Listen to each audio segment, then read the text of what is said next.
Sebab tu tuan puan, bila menyebut tentang kejayaan, kita kena bezakan tuan puan antara kejayaan dan matlamat.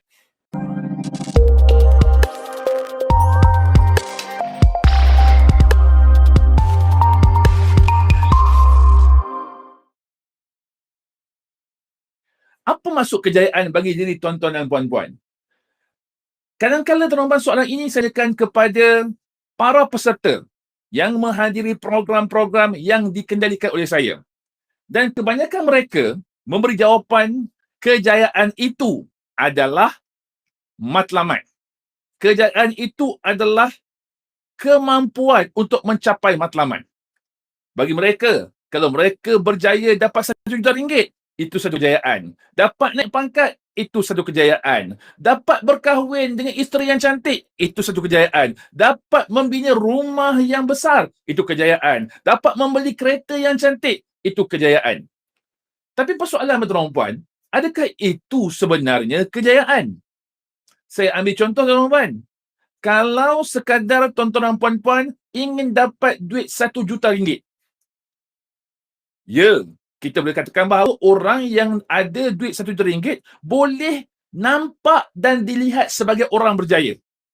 Tapi tuan-tuan dan puan, kalau RM1 juta itu datang daripada hasil kita mencuri, datang daripada hasil kita memberi rasuah dan menerima rasuah, hasil daripada kita menipu orang, adakah itu juga dikira sebagai satu kejayaan?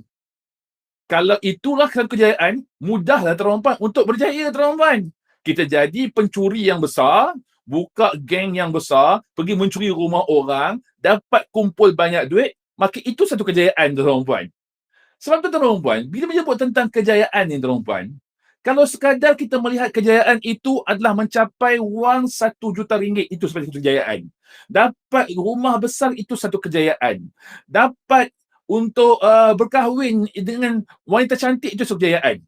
Tuan-puan, maksudnya kejayaan itu definisinya amat dangkal tuan-puan. Dan kalau betul lah tuan-puan, kejayaan itu adalah juga definisinya adalah mencapai matlamat. Jadi tuan-puan, kalau capai matlamat itu, selepas itu apa yang nak buat? Ini persoalan tuan-puan hari ini. Yang kita nak bincang-bincang. Sebab apa? Bila kita nak jadi individu yang berjiwa besar, minda besar, kita kena faham dulu apakah sebenarnya yang dimaksud dengan perkataan kejayaan. Sebab apa tuan-puan? Kadang-kadang bila kita mempunyai definisi yang dangkal, definisi yang cetek tentang perkataan kejayaan, tindakan kita juga akan jadi cantik.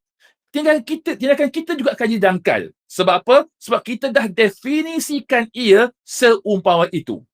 Sebab tu tuan-puan, bila menyebut tentang kejayaan, kita kena bezakan tuan-puan antara kejayaan dan matlamat.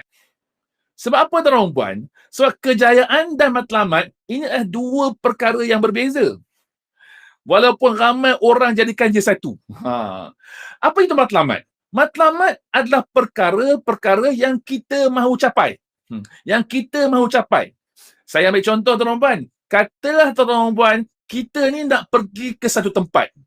Contoh tempat tersebut adalah nak pergi balik kampung tuan-puan. Nak dekat raya tuan-puan. Walaupun sekarang ni dikhabar-khabarkan bahawa kita tak perlulah bermimpi untuk balik raya. Sebab apa? Sebab PKP sekarang tuan-puan. Katalah kita balik kampung tuan-puan. Kita balik kampung untuk apa? Untuk beraya. Dan kita balik raya kat mana? Dekat rumah mak kita. Kat rumah ayah kita tuan-puan. Dan bila balik kampung, kita tahu alamat rumah tersebut. Kita tahu alamat rumah ibu kita, alamat rumah bapa kita. Maka tuan-puan, yang sebut sebagai alamat itulah tuan-puan, itulah matlamat kita. Tapi apa itu pula kejayaan tuan-puan? Dalam proses untuk mencapai matlamat tersebut tuan-puan, kita akan lakukan banyak perkara. Sebagai contoh, nak balik kampung, banyak perkara yang kita perlu buat tuan-puan. Pertama adalah bajetnya kena cukup. Kenderaannya kena baik. Sebab apa? Kalau kenderaan tak baik, macam mana nak bergerak balik kampung tuan-puan? Kemudian persiapan-persiapan untuk beraya tuan-puan. Beli baju raya, beli seluar raya. Kemudian kita kena sediakan pula dengan wang-wang saku yang mana kita nak bagi sebagai duit raya. Semua itu adalah proses untuk pergi ke arah matlamat tersebut.